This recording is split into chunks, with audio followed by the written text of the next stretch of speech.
কাশ্মীরে সন্ত্রাসী হামলার আমরা তীব্র নিন্দা জানাই।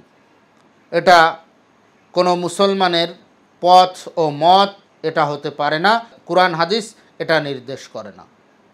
আজকে দেখলাম একজন হিন্দু সাধু, কলকাতার হিন্দু সাধু, উনি বক্তব্য দিচ্ছেন যে মুসলমানকে এই সন্ত্রাসী শিখায় তাদের কোরআন।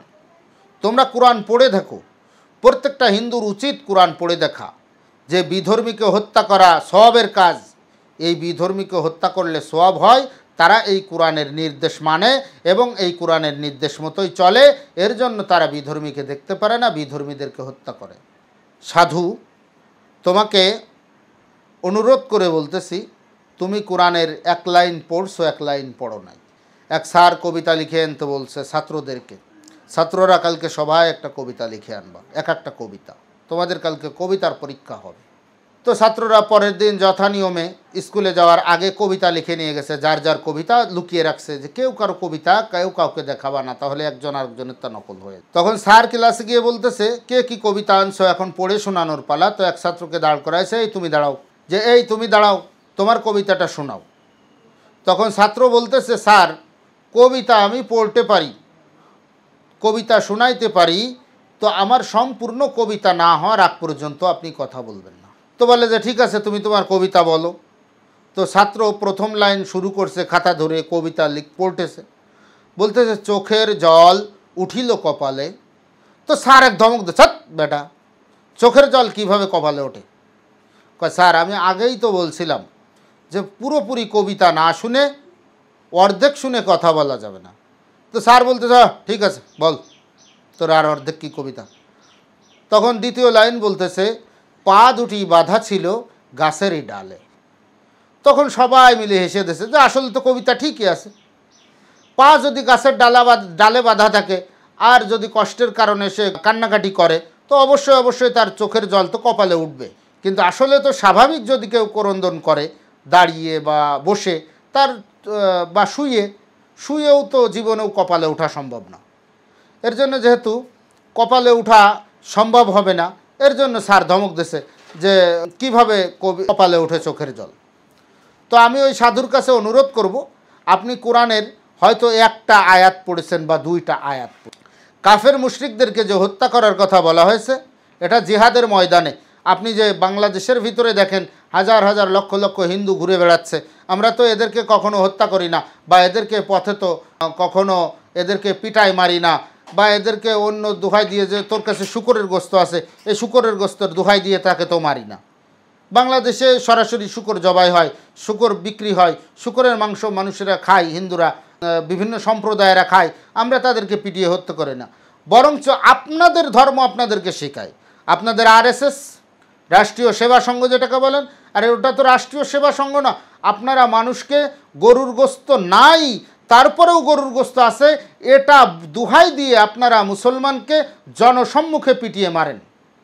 আপনাদের ছেলেরা হিন্দুরা, বড় বড় সন্ন্যাসীরা মুসলমানদেরকে একেবারে ভারত থেকে সমূলে উৎপাটন করার হুমকি দেন, বা একবারে বলেন যে একজন তো দেশে যে ২৬ জন শহীদ হয়েছে, এখন আমরা ২,৬০০ জিহাদিকে হত্যা করব, এবং আমি ২টা হত্যা করে আসছি মুসলমানকে। আসলে এই হামলার কিন্তু আমরাও তীব্র নিন্দা জানাই। বরঞ্চ আপনারা মসজিদের সামনে গিয়ে উচ্চ স্বরে সাউন্ড বক্স বাজান, ডিজে গান বাজান নামাজের সময়, আজানের সময় মানুষকে আজান পর্যন্ত শুনতে দেন না। আপনারা একটা ইতিহাস দেখান, ভারতবর্ষ মুসলমানেরা ৫০০-৬০০ বছর শাসন করেছে, এই ৫০০-৬০০ বছর ভিতরে আপনারা দেখান এরকম প্রমাণ। হ্যাঁ, বিচ্ছিন্ন দু একটা ঘটনা থাকতেই পারে, কিন্তু আপনাদের এটা বিচ্ছিন্ন ঘটনা না, একেবারে রাষ্ট্রের মুখ্যমন্ত্রী থেকে নিয়ে প্রধানমন্ত্রী পর্যন্ত ঘোষণা দেয় যে এখানে আমি যদি নির্বাচিত হতে পারি, এই নরেন্দ্র দামোদর মোদী এই নিয়েই প্রথম নির্বাচনে ঘোষণা দিয়ে আসছিলেন যে আমি যদি নির্বাচিত হতে পারি তাহলে পাকিস্তান এবং বাংলাদেশের সমস্ত মুসলমানকে পাকিস্তান এবং বাংলাদেশে পাঠিয়ে দেব। উত্তরপ্রদেশের মুখ্যমন্ত্রী যোগী আদিত্যনাথ, উনি একেবারে মুসলমানদেরকে মানুষই মনে করেন না, আসামের মুখ্যমন্ত্রী, উনি মুসলমানকে মানুষই মনে করেন না, উনি বিভিন্ন ধর্মীয় প্রতিষ্ঠান অক্ফ বিল নিয়ে আপনারা কি কাহিনী করলেন। অক্ফ বিল সংস্কারের নামে সুপ্রিম কোর্ট থেকে পাশ করালেন, আবার সুপ্রিম কোর্ট সেটাকে ব্যান করে দিল। এর ভিতর কি নাটক আছে আল্লাহ পাকই সেই ভালো জানেন। বাবরি মসজিদ নিয়ে কি করলেন? বাবরি মসজিদের প্রথমে রাম মন্দিরের রায় দিলেন, তারপরে আবার রাম মন্দিরের রায় উড্ড করে মসজিদের রায় দিলেন, আবার মসজিদের রায় উড্ড করে রাম মন্দিরের রায় দিলেন, এবং সেখানে রাম মন্দির প্রতিষ্ঠা করেই ছাড়লেন। তাই তো প্রবাদ বাক্যে বলে, সমস্ত পৃথিবীর সমস্ত দেশের বিজ্ঞানীরা কেউ পারমাণবিক অস্ত্র নিয়ে গবেষণা করে, কেউ বিমান নিয়ে গবেষণা করে, কেউ ইঞ্জিন নিয়ে গবেষণা করে, কেউ ক্যামেরা নিয়ে গবেষণা করে, বিভিন্ন যন্ত্রাংশ বিভিন্ন জিনিস নিয়ে, কেউ মহাকাশ নিয়ে গবেষণা করে, কেউ জমিনের তলদেশ নিয়ে গবেষণা করে। আপনাদের গবেষণা শুধু একটাই গবেষণা ভারতবর্ষের আছে, সেটা হলো কোন মসজিদের নিচে মন্দির আছে। এই একটাই গবেষণা আপনাদের আছে, কোন মসজিদের নিচে মন্দির আছে। আর একটা গবেষণা আছে কোন মুসলমানের প্যাকেটের ভিতরে গরুর গোস্ত আছে। এদেরকে পিটায় মারতে হবে, মসজিদের নিচেই মন্দিরের ভাওতাবাজি দিয়ে মসজিদটাকে দখল করে ভেঙ্গে ওখানে মন্দির স্থাপন করতে হবে। এটা আপনাদের ভাওতাবাজি।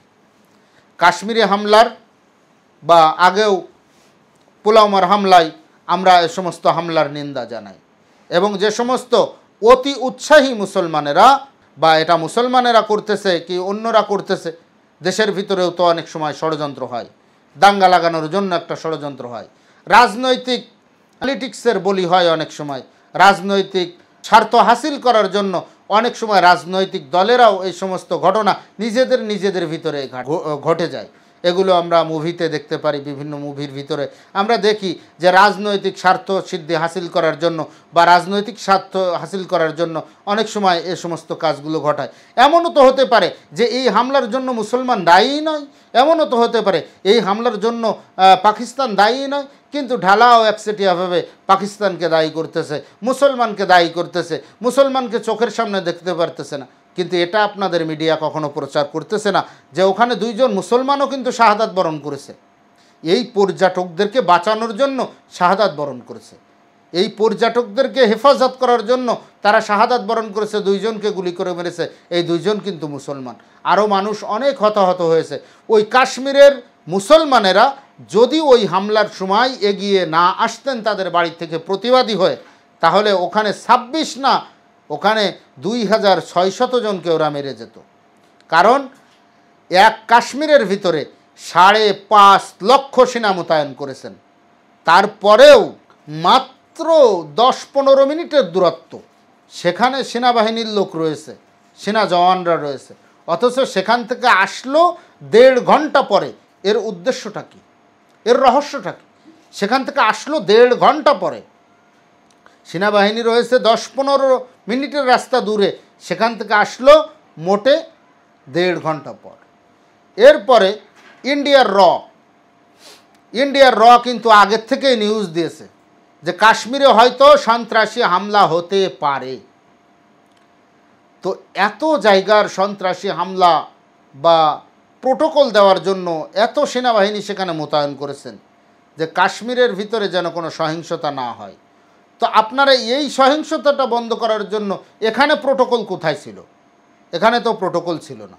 তো এখন যেহেতু প্রোটোকল ছিল না, প্রথমত প্রোটোকল ছিল না, দ্বিতীয়ত মাত্র 10 মিনিটের দূরত্ব থেকে এসে সেনাবাহিনী 1.5 ঘন্টা পরে পৌঁছালো।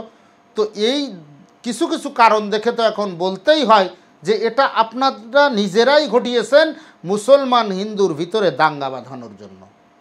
এর জন্য এই হামলার তো তীব্র নিন্দা আমরা জানাই, কিন্তু এই হামলাকে কেন্দ্র করে আবার মুসলমানের বাড়িঘর ভাঙতেছেন, মুসলমানের বাড়ি বিস্ফোরক দিয়ে উড়িয়ে দিচ্ছেন, মুসলমানদেরকে আর নজরে দেখতেছেন, খারাপ চোখে দেখতেছেন। সমস্ত ভারতবর্ষের মুসলমান, প্রত্যেকটা রাজ্যের মুসলমানদেরকে আপনারা কটাক্ষ করতেছেন বা মুসলমানকে নিয়েই কটাক্ষ করতেছেন। কেন? এক গ্রামের একজন চোর হলে তো সবাই চোর না, এক গ্রামের একজন ডাকাত হলে তো সবাই ডাকাত না, এক গ্রামের একজন ভালো মানুষ হলে তো সবাই ভালো মানুষ না। চোর, ডাকাত, ছেঁচড়া যাই বলেন না কেন, ডাকাত, খুনি, ধর্ষক সব জায়গার ভিতরে আছে, সবার ভিতরে আছে। তো একজন বা বিচ্ছিন্ন কয়েকজন মানুষের দায় একটা সমাজ, একটা জাতি এটা কখনো গ্রহণ করে না। এতটুকু জ্ঞানও কি আপনাদের ভিতরে নেই? এই এতটুকু ন্যূনতম জ্ঞান, এতটুকু সামান্য জ্ঞানও কি আপনাদের ভিতরে নেই যে একটা, এখন যদি কোনো হিন্দু 10 জন মানুষকে, ভারতের ভিতরে অহরহ ঘটনা ঘটতেছে, তো সমস্ত হিন্দুরা কি এর জন্য দায়ী? আমার অনেক হিন্দু ভাইরা, হাজার হাজার লক্ষ লক্ষ কোটি কোটি হিন্দু ভাইরা এমন আছেন, এক প্লেটে ভাত খায়, একই সঙ্গে একই উপাসনালয়, পাশে মসজিদ, পাশে মন্দির, সে তার মন্দিরে পূজা করে, সে তার মসজিদে নামাজ পড়ে, কোনো গণ্ডগোল নেই। ঈদের দিন একই কাঁধে কাঁধ মিলিয়ে আনন্দ করতেছে, পুজোর সময় একই কাঁধে কাঁধ মিলিয়ে আনন্দ করতেছে। হিন্দু মুসলমানের বাড়িতে যায়, মুসলমান হিন্দুর বাড়িতে যায়, কি এক সহমর্মিতা, কি এক সাদৃশ্য, কি এক সাম্য এখানে বজায় রাখতেছে। তো যে হিন্দুরা, যে উগ্র হিন্দুরা এই যে মুসলমানকে বিভিন্ন দোহাই দিয়ে মারতেছেন, তো এর জন্য কি সমস্ত হিন্দুরা দায়ী? না, সমস্ত হিন্দুরা যেমন কয়েকজন হিন্দুর কারণে পুরো হিন্দু সমাজ যেমন দায়ী না, তেমনভাবে কয়েকজন মুসলমান যদি হামলা চালায়, এখন তো হামলাকারী কেউ ধরা পড়েনি, তো মুসলমান হলো কি হিন্দু হলো কেউ জানে না, এবং ধরা পড়বে বলেও আদৌ মনে হয় না, কারণ নিজেরা করালে তো আর ধরা পড়ার কোনো সম্ভাবনা নেই। যেমন কতিপয় হিন্দুর জন্য পুরো হিন্দু সমাজ দায়ী না, তেমন কতিপয় মুসলমানের জন্য কখনো পুরো মুসলিম সমাজ দায়ী হতে পারে না।